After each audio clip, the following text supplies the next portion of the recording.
The vampire king stood in the doorway of her studio like a creature carved from moonlight and winter, and Natalie Owens nearly dropped her coffee mug on the paint-splattered floor. She had been expecting a client. She hadn't been expecting him. He was tall, impossibly so, dressed in black that seemed to drink in the dim afternoon light filtering through her curtained windows.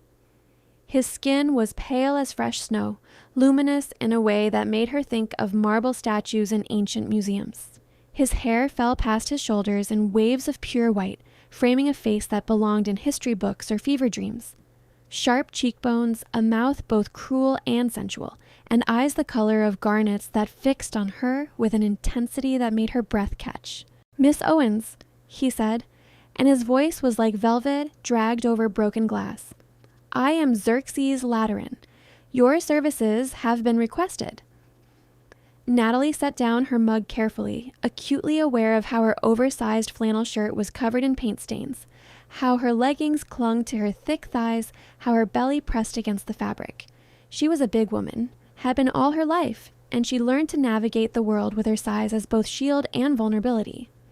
But the way this man looked at her made her feel like she was the only thing in the room worth seeing.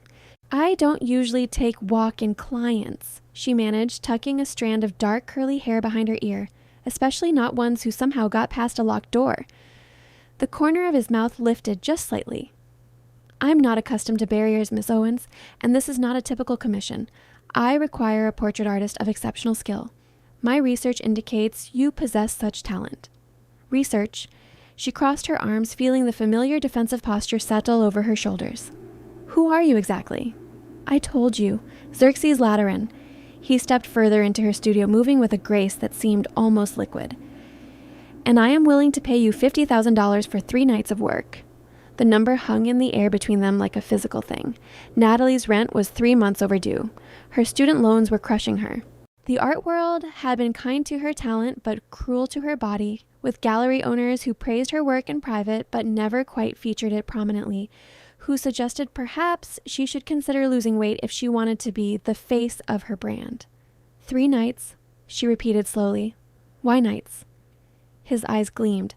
"I have a medical condition, photosensitivity. Sunlight and I are incompatible."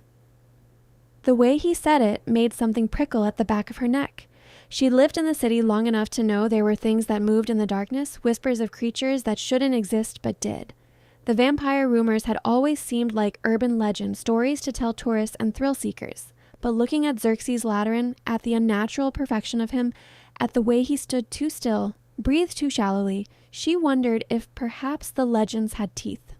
"You're a vampire," she said, and it wasn't a question. He tilted his head, studying her with those burning red eyes.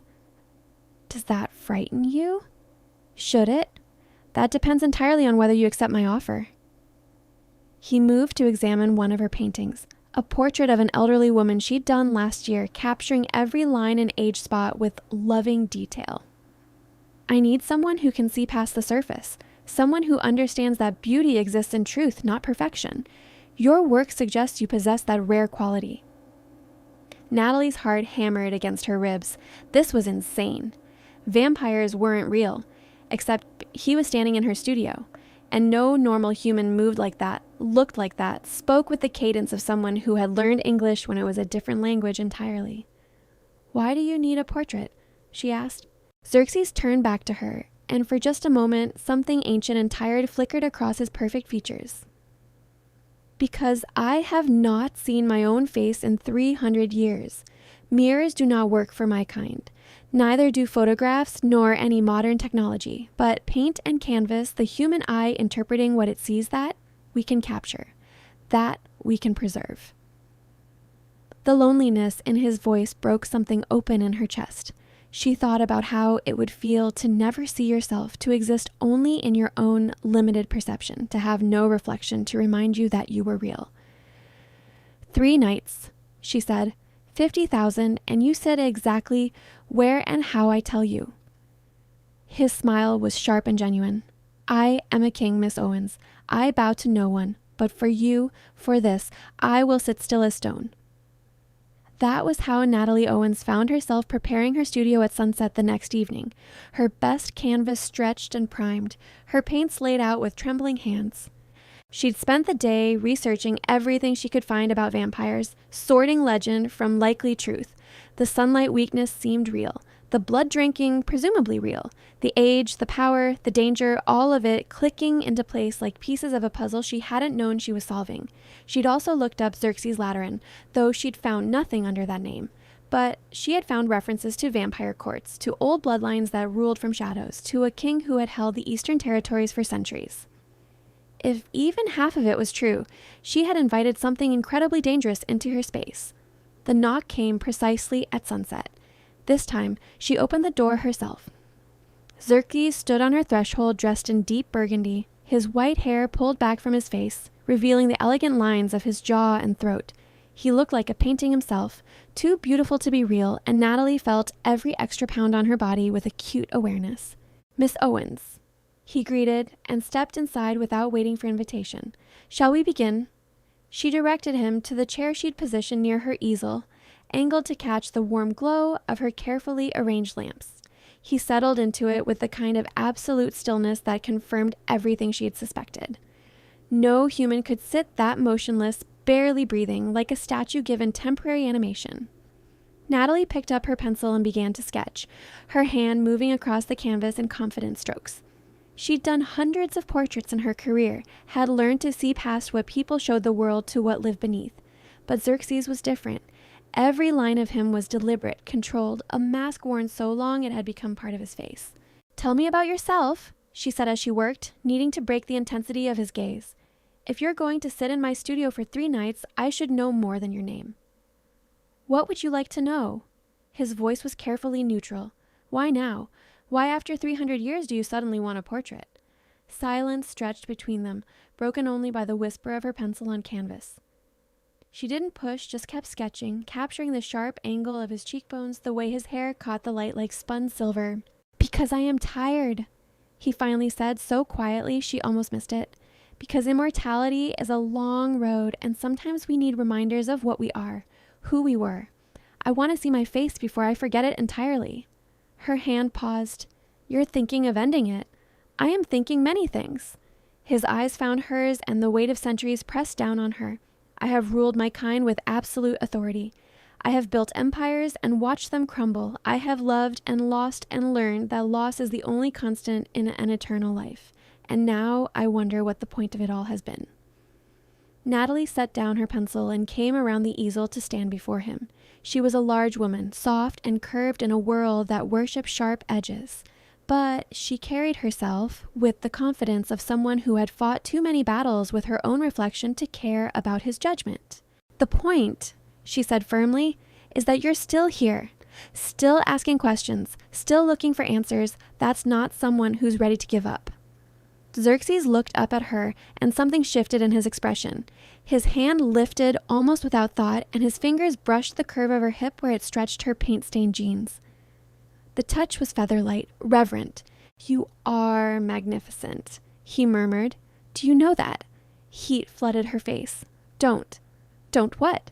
"Speak the truth?" His hand settled more firmly on her hip, thumb tracing the soft give of her flesh through denim. "You move through the world like you are apologizing for taking up space, but you should take up all the space you desire. You should be painted on cathedral ceilings, carved into marble, worshipped as the masters of old worshipped their muses." "You don't mean that." The words came out shaky, defensive. "You're just trying to charm me." "I am 300 years old, Miss Owens. I have long since lost the energy for empty flattery." He stood, and suddenly they were inches apart, his impossible height making her feel small despite her size. "I mean every word. You are beautiful in a way that makes me remember what it was to be human, to hunger for something beyond blood and power." She should step back, should put professional distance between them. But his hand was warm on her hip. His eyes were burning into hers, and she had been alone for so long. The art world had taught her that her body was wrong, that she should shrink herself to be acceptable. But Xerxes looked at her like she was already a masterpiece. "We should get back to work," she whispered. He nodded slowly and returned to his chair, but the air between them had changed, charged with something electric and dangerous. Natalie picked up her brush and began to paint. The first night passed in focused silence punctuated by brief conversations. She learned he had been a general before his turning, had led armies across ancient battlefields. She learned he loved music, particularly piano compositions from the Romantic era. She learned he hadn't touched another person with genuine affection in longer than he could remember, and she told him things she never told clients. About growing up fat in a world that hated fat bodies. About the art teachers who praised her talent but suggested she'd be taken more seriously if she lost weight. About the ex-boyfriend who had loved her in private but been ashamed to be seen with her in public. About how painting was the only place she felt completely free, where her size didn't matter because all that mattered was the truth she could capture on canvas. When dawn approached, Xerxes rose from the chair with visible reluctance. The portrait was taking shape, his face emerging from the canvas in shades of shadow and light. "Tomorrow night," he said at the door. Then softer, "Thank you, Natalie." The use of her first name sent warmth through her chest. For what? For seeing me. He reached out and tucked a curl behind her ear, his fingers cool against her skin. Truly seeing me. Then he was gone, leaving only the faint scent of sandalwood and something older, something that spoke of stone crypts and endless nights. The second night, Xerxes arrived with a gift, a wooden case that he set on her work table before taking his position in the chair. "Open it," he said. Inside were paints unlike any she'd ever seen. Rich pigments and shades she didn't have names for, some that seemed to shift color in the light. Professional grade, probably worth more than her entire supply collection. "These are too much," she protested. "They are necessary." His voice was firm. "You are painting a king, Natalie. You should have royal materials." She wanted to argue, but the paints were beautiful, and the practical part of her that had been scraping by for so long couldn't refuse. Instead, she came to him and did something bold, something she'd been thinking about since the moment he had touched her hip the night before. She cupped his face in her paint-stained hands and kissed him. For a heartbeat, he went absolutely still. Then his hands came up to grip her waist, pulling her closer, and he kissed her back with 300 years of loneliness and hunger poured into the gesture. His mouth was cool but demanding, claiming her with the confidence of someone who had commanded armies and ruled kingdoms. When they broke apart, both breathing hard him by choice rather than necessity, his eyes were blazing. "That was unwise," he said roughly. "Probably. I am a dangerous creature, Natalie. I could hurt you without meaning to. I could lose control and drain you dry. I could make you into something like me, trap you in an eternity you never asked for." She traced the line of his jaw with her thumb, feeling the perfection of his skin. "But you won't. How can you be certain? Because you've spent 300 years in control. Because you're tired but not cruel. Because you look at me like I matter." She pressed her forehead to his. "And because I've spent my whole life afraid of taking up too much space, of asking for too much, of wanting things I'm told I shouldn't have. I'm done with that. I want this. I want you." Xerxes made a sound low in his chest, almost a growl, and stood with her still in his arms. She yelped in surprise as he lifted her easily, vampire strength making her weight irrelevant. He sat back down with her in his lap, one hand splayed across her back, the other cupping her face. "You deserve everything," he said fiercely. "Worship and adoration and someone who will burn the world for you. I am a creature of darkness and blood, and I have nothing good to offer. But if you will have me, I will give you everything I am." "I don't need the world burned," she said, settling her weight against him, feeling the way he held her like she was precious rather than heavy. "I just need someone who sees me and doesn't look away." "Then I am yours." He kissed her again, slower this time, savoring, "For as long as you will have me." They painted after that, though the work was punctuated by touches and stolen kisses. Natalie had never felt so alive, so seen. Xerxes watched her with absolute attention, and when she worked, he spoke of his long life with an honesty that felt like trust. He told her about the night he was turned, attacked by a vampire who wanted to create a general for their army, about the decades it had taken him to seize control of his own fate, to rise through the vampire courts until he could challenge for the throne, about the responsibilities of kingship, the constant political maneuvering, the weight of ruling creatures who were all apex predators with their own agendas. "It is exhausting," he admitted. "I have been king for 2 centuries, and every night brings new challenges. Upstarts who want my throne, ancient vampires who resent my authority, human governments who suspect our existence and seek to contain us. I have not had peace in longer than I can remember."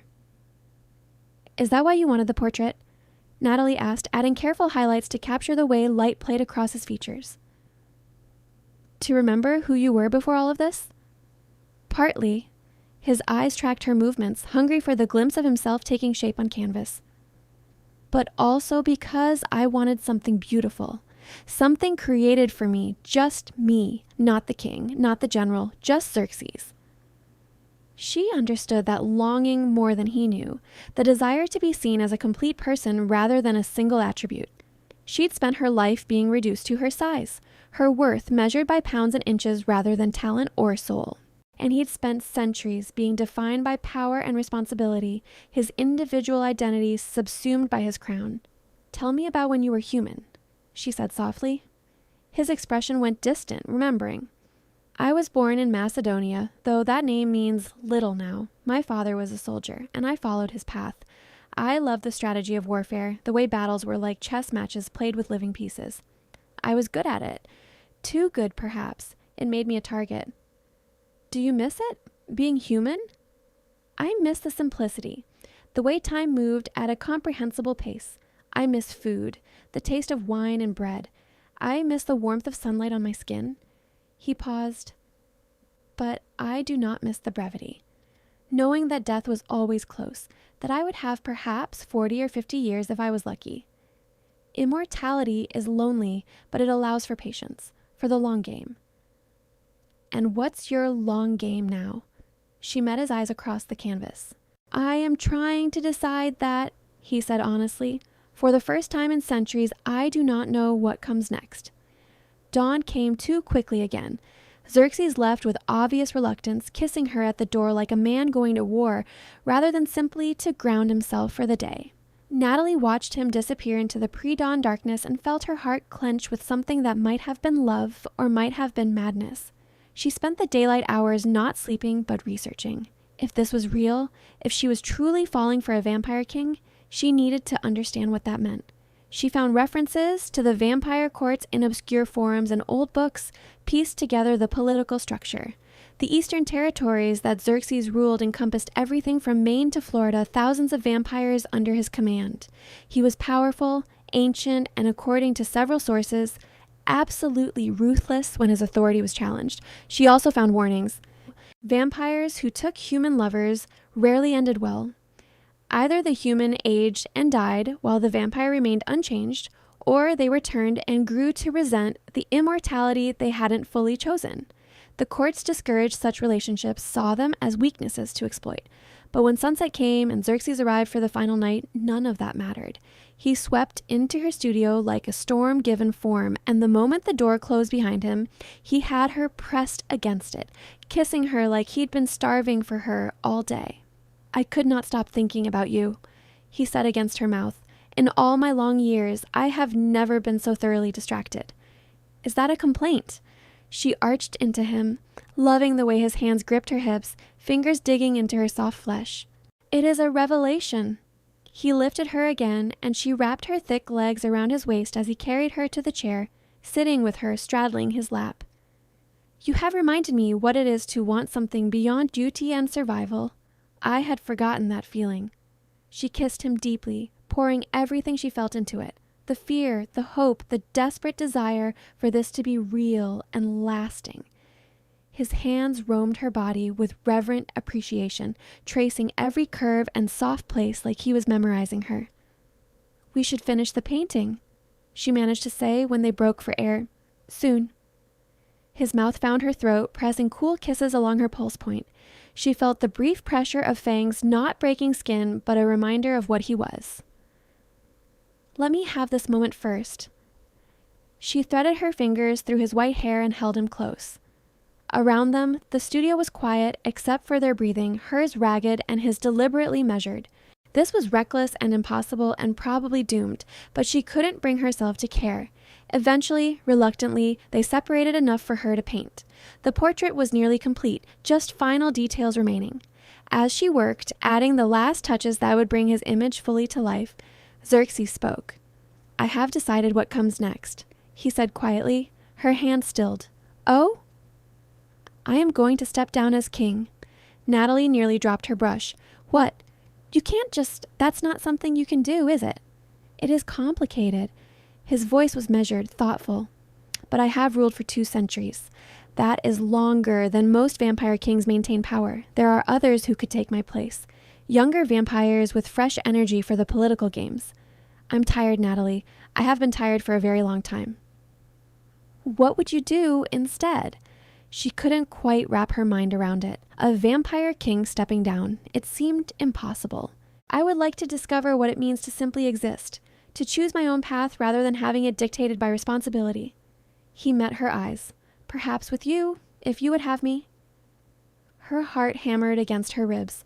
Xerxes, I'm not going to live forever. I'm going to get old, get sick, die. That's what humans do. I am aware. His voice was gentle. And I have thought about this extensively. I could offer you immortality, turn you into what I am, but that is a choice that must be made freely, without pressure. So I will not ask. Instead, I will offer you this. However many years you have, I would like to spend them with you, and when your time comes, I will grieve, and then I will follow. Tears burned in her eyes. You would end your immortality for me? I have lived 300 years, Natalie. That is enough, more than enough. But these past 3 nights with you have been more vivid, more real than centuries of existence. If I can have decades more of that before the end, I will count myself blessed beyond measure. She set down her brush with shaking hands and came to him, cupping his perfect face. You're insane. Likely. His arms came around her, holding her close.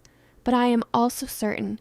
You have given me something I thought I had lost forever hope, the possibility of peace. I will not squander that. I don't want you to give up immortality for me, she said, even as her heart sang at the words. That's too much. Then let us make a different bargain. He pulled back to look at her seriously. I will step down as king regardless. That decision is made. But I will not make any permanent choices about my immortality until you are ready to discuss them. If you want to grow old with me at your side, I will be there. If you decide you want to be turned, to share eternity, I will give you that gift. And if you decide you do not want me at all, I will respect that choice and trouble you no more. Not want you? She laughed, the sound watery with unshed tears. Xerxes, I'm in love with you. I know that's insane. I know we've only known each other 3 nights, but I look at you and I see forever, and it terrifies me and thrills me in equal measure. His expression cracked, centuries of control fragmenting to reveal raw emotion beneath. I have loved only once before, when I was still human. She died of fever when I was 23, and I thought I would never feel that way again. But you, Natalie Owens, you have carved yourself into my dead heart with your strength and talent and the way you take up space like you have every right to exist exactly as you are. They kissed again, slow and deep, sealing promises that would take years to fully explore. When they finally broke apart, Natalie returned to the painting with renewed purpose. The final strokes came easily, muscle memory and skill combining to capture every nuance of his face. The sharp intelligence in his eyes, the weight of centuries in the set of his mouth, but also something new hope, captured in the slight softening around his eyes, the almost smile that she'd coaxed out of him over the past 3 nights. When she stepped back, the painting was complete. Xerxes rose from the chair slowly and came to stand beside her, staring at the canvas with an expression she couldn't read. For a long moment, he simply looked, taking in his own face rendered in oils and truth. Is it accurate? She asked nervously. I painted what I saw, but I've never seen you in a mirror, so I don't know if... It is perfect. His voice was rough with emotion. I had forgotten the shape of my own face, the color of my eyes, but this is me. Not just the surface, but everything beneath. You have painted my soul, Natalie. She leaned into him, and his arm came around her shoulders, solid and real. Together, they looked at the portrait, the vampire king seeing himself for the first time in 300 years. What happens now? She asked. Now I make arrangements to transfer power. It will take some time, perhaps a few months, to ensure the transition is stable. During that time, I will need to attend to court business, manage challenges to the succession, secure agreements from the other regional kings. He turned to face her fully. It will be complicated and occasionally dangerous. I would understand if you preferred to wait until it is settled before—" "No," she cut him off firmly. "If we're doing this, we're doing it together. I'm not going to hide in my studio while you handle vampire politics alone." A slow smile spread across his face, transforming him from beautiful to devastating.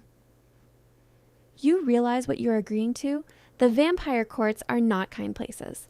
There will be those who see you as a weakness to exploit, a human pet unworthy of a king's attention. Then they'll learn very quickly that I'm not someone to underestimate." She set her jaw stubbornly. "I've dealt with people trying to diminish me my entire life, Xerxes. I can handle some vampires with superiority complexes." He laughed, the sound genuine and delighted. "I have no doubt of that. Very well. You will accompany me when I make my announcement." The next few months were a whirlwind. Xerxes introduced her to the vampire court, a gathering of ancient and powerful creatures who met in an underground fortress beneath the city. Natalie had expected hostility, and she got its sneering comments about her size, her humanity, her unworthiness to stand beside their king. But Xerxes defended her with absolute authority, making it clear that anyone who insulted her would answer to him personally. And Natalie proved herself in her own right, using her artist's eye to see through political machinations, offering insights that helped Xerxes navigate the complex succession planning. She met his chosen successor, a vampire named Theron, who had served as his second in command for a century. Theron was sharp and ambitious, but genuinely loyal, and he listened carefully when Xerxes laid out the terms of the transition. There were challenges, of course. A faction of older vampires who believed the throne should go to one of their bloodline rather than Theron. An attempt to assassinate Xerxes that Natalie foiled by noticing a servant's behavior was off. Political maneuvering that required careful negotiation with the other regional kings. But through it all, Xerxes and Natalie remained solid. He came to her studio every night, sitting for her as she painted other works telling her stories of his long life. She attended court functions at his side, learning the protocols and power structures, earning grudging respect from vampires who initially dismissed her. And in private moments, they explored each other with growing intimacy. Xerxes was a considerate lover, careful of his strength but passionate in his attention. He worshipped her body with hands and mouth, showing her that her size was not a flaw but a feature he adored. And she learned the geography of his unchanging form, discovering what made him gasp, what brought that rare, genuine smile to his face. 6 months after that first night in her studio, Xerxes formally stepped down as king of the Eastern Territories. The ceremony was elaborate, witnessed by vampire courts from around the world. He placed his crown, an ancient circlet of silver and black diamonds, on Theron's head and spoke the words of abdication in a language older than English. Then he took Natalie's hand and walked away from 2 centuries of power without looking back. They left the city together, driving north to a small coastal town where Xerxes had purchased a house overlooking the ocean. It was beautiful and private, with blackout curtains for the daylight hours and a studio space Xerxes had designed specifically for Natalie's painting. "This is too much," she protested when she saw it, but her eyes were shining with delight. "It is exactly enough," he corrected, wrapping his arms around her from behind, his chin resting on her shoulder. "You gave me back myself, Natalie. The least I can do is give you a place to create." They settled into a rhythm. Natalie painted during the day and early evening, and when sunset came, Xerxes would emerge to spend the night hours with her. They walked on the beach in the darkness, took midnight trips to nearby towns, sat up talking until dawn touched the horizon and sent him back inside. She continued to age while he remained unchanged, but it didn't matter. He looked at her with the same adoration whether she was 30 or 40 or 50. Her hair developed streaks of gray, and he said they made her look distinguished. Her body changed with the years, and he traced every new line and curve with reverent fingers. Her art flourished, no longer struggling to make rent, free to create without the pressure of commercial appeal. She produced work that was honest and raw and beautiful. Galleries began to take notice, critics praised her emotional depth, and she built a reputation as an artist who captured truth rather than flattery in her portraits. But the portrait of Xerxes remained in their home, hanging in the living room where he could see it every night when he woke. Sometimes she would catch him staring at it with an expression of wonder, still marveling that he could see his own face. 15 years after that first meeting, Natalie woke in the early evening to find Xerxes sitting beside their bed, watching her with an intensity that made her heart skip. "What's wrong?" she asked, immediately alert. "Nothing is wrong." He took her hand, threading their fingers together. "But I have something to ask you, and I need you to answer honestly." She sat up, suddenly nervous. "Okay. These 15 years with you have been the happiest of my entire existence. Human and vampire combined, nothing compares to the life we have built together." His thumb traced circles on her palm. "But you are aging, my love, not quickly, but inevitably. And I find myself facing a choice I thought I had already made." Her breath caught. "Xerxes, I thought I would be content to live out your natural lifespan and then follow you into death. I was certain of it. But now, facing the reality of losing you, I find I am not as ready as I believed." He met her eyes, his own burning with barely contained emotion. "I do not want to lose you. Natalie, not in 30 years or 40 or whenever time finally takes you. I want more. I am greedy enough to want forever." Tears spilled down her cheeks. "Are you asking me to become a vampire?" "I'm asking if you would consider it. Not now, not immediately, but perhaps when you feel ready, when you have lived enough human years to know this is truly what you want.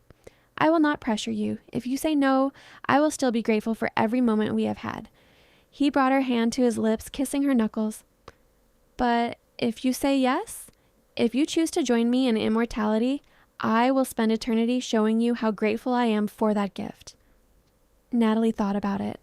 Thought about the years stretching ahead.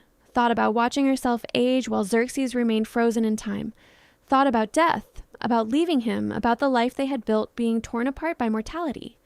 And she thought about forever. About having infinite time to create, to explore, to love. About seeing the world change across centuries with Xerxes at her side. About never having to say goodbye. "Yes," she whispered, "not yet. Let me have a few more years as I am, but yes, when I'm ready, I want that. I want forever with you." The smile that broke across his face was incandescent. He pulled her into his arms, holding her close, and she felt him tremble with relief and joy. "Thank you," he breathed against her hair. "Thank you, my love, my heart, my reason for existing." 5 years later, on a winter night when snow fell soft outside their windows, Natalie Owens made her choice. She was 50 years old, comfortable in her body in a way she had never been when she was younger, satisfied with what she had accomplished in her human life, and ready for whatever came next. Xerxes made it beautiful.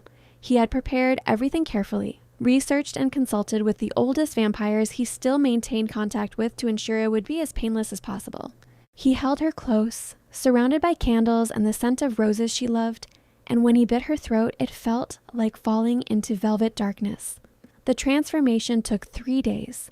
Xerxes never left her side, soothing her through the fever and pain, whispering promises and love into her ear while her body died and was reborn. When she finally woke, the world was different. Colors were more vivid, sounds more distinct.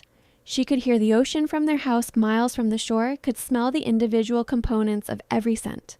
Her body was still hers, still soft and curved and large, but now it was also powerful, capable of strength she had never imagined. And she was hungry. Xerxes taught her control, taught her how to feed without killing, how to navigate the world as a vampire. It was an adjustment. Learning to sleep through daylight hours, to avoid mirrors out of habit rather than insecurity, to be aware of her new strength so she didn't accidentally break things. But they learned together. Xerxes, who had been immortal for 300 years, was navigating a new existence too, one where he wasn't king, wasn't defined by duty, wasn't alone. They were equals now, partners in every sense of the word. Natalie continued to paint, and her work took on new dimensions. She could see more now, catch nuances of light and shadow invisible to human eyes. Her portraits became even more renowned, sought after by both human and vampire collectors who recognized something transcendent in her art. Years passed, decades. The world changed around them, technology advancing, culture shifting, but they remained constant. They traveled, seeing places Natalie had only dreamed of as a human. They met other immortals, made friends, and occasionally enemies. They weathered challenges together, vampire politics that still occasionally touched them. human conflicts that threatened to expose their kind, personal struggles with identity and purpose. But through it all, they had each other. One night, more than a century after that first meeting in her studio, they stood together on their beach, watching the stars wheel overhead. Natalie's hair was still dark thanks to vampiric stasis, her body unchanged from the night she was turned. But in her eyes was the weight of a century of living and loving and creating. "Do you ever regret it?" Xerxes asked, his arm around her waist. "Choosing immortality?" She leaned into him, feeling the solid permanence of him, the love that had only deepened with time. "Never. Every moment with you has been worth it. Even when I am insufferable and regal and too accustomed to being obeyed, especially then." She grinned up at him. "Someone has to keep your ego in check, my king." "Former king," he corrected, but he was smiling. "Now I am simply yours." "Simply mine," she agreed, and kissed him under the eternal stars. They had eternity ahead of them, stretching out in an endless ribbon of nights and possibilities. But neither of them feared it anymore. The loneliness that had driven Xerxes to commission a portrait, the desperation that had made Natalie take a chance on a vampire client, those were distant memories now. What they had built together was stronger than time, deeper than immortality. It was love, true and tested and absolute. And it would carry them through centuries to come, a story painted in shades of devotion that would never fade. In the living room of their home, the portrait of Xerxes still hung, a reminder of where it all began.